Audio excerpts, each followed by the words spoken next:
Peace be with you. The opening of the second chapter of the Quran makes it clear that there are only three types of people in this world when it comes to our relationship with God, what we call religion. Those who are actually careful of their duty to God, and they believe that they will be held to account for their actions. Those who disbelieve, the atheists, and those who pretend to believe.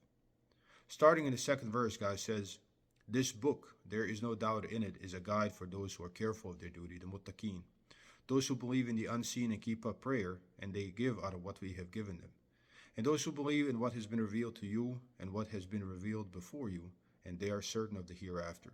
These are on the right course from their Lord, and these will be successful."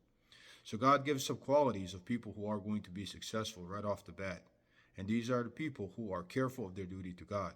They use the Quran as huda. They use the Quran as guidance. That's why God says this book is guidance for those who are careful of their duty to God. They act according to it.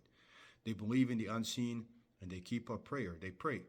You have many people who call themselves Muslims nowadays who don't pray. Well, you don't fit this description. This is a mirror. That's all it is. And then they are charitable. They spend out of what we have given them. And they believe in the Quran and what has been revealed before the Quran. They know that Prophet Muhammad is not the first messenger, and these are the people that will be successful. Then God says in the sixth verse, "Surely those who disbelieve, the atheists, it being alike to them whether you warn them or not, they will not believe. God has set a seal upon their hearts and upon their hearing, and there is a covering over their eyes, and there is a great punishment for that." So I was an atheist for most of my life, and I can tell you with certainty, God says, "Surely those who disbelieve, it being alike to them whether you warn them or not, they will not believe." There is no human being on this planet that could have convinced me of this. The fact that I am where I'm at today, the fact that I am a Muslim now is a miracle. And I want to thank God for this mercy, but this is a true statement. Unless God has mercy on such people, there's nothing you can do about it. And that is why I generally do not even seek to debate with atheists. I just don't talk to them. It is, I'll say the good guidance from the Quran, and if they want to have a debate, that's where I end it. There's no point. I was them, so I know that there is no point. Exactly as God says, whether you warn them or not, they will not believe. And the third group of people is the worst group of people, and we have to make sure that we're not one of these. Then it says in the 8th verse, "And there are some people who say we believe in God in the last day, but they are not at all believers." So people claim to be Muslims, right? "They desire to deceive God and those who believe, but they only deceive themselves while they do not perceive." If you say that you are a Muslim, but you don't use the Quran as your guidance, you don't do what you're supposed to do, you're just deceiving yourself. I can say that I'm an Olympic sprinter, but I'm deceiving myself. I'm not. I can say that I'm the President of the United States of America, but I'm not. You have to be what you say you are in order to not deceive yourself. There is a disease in their hearts, so God has added to their disease, and they will have a painful punishment because they lied. When it is said to them, "Do not spread corruption in the earth," they say, "But we only are setting things right. We are peacemakers. We're setting things right."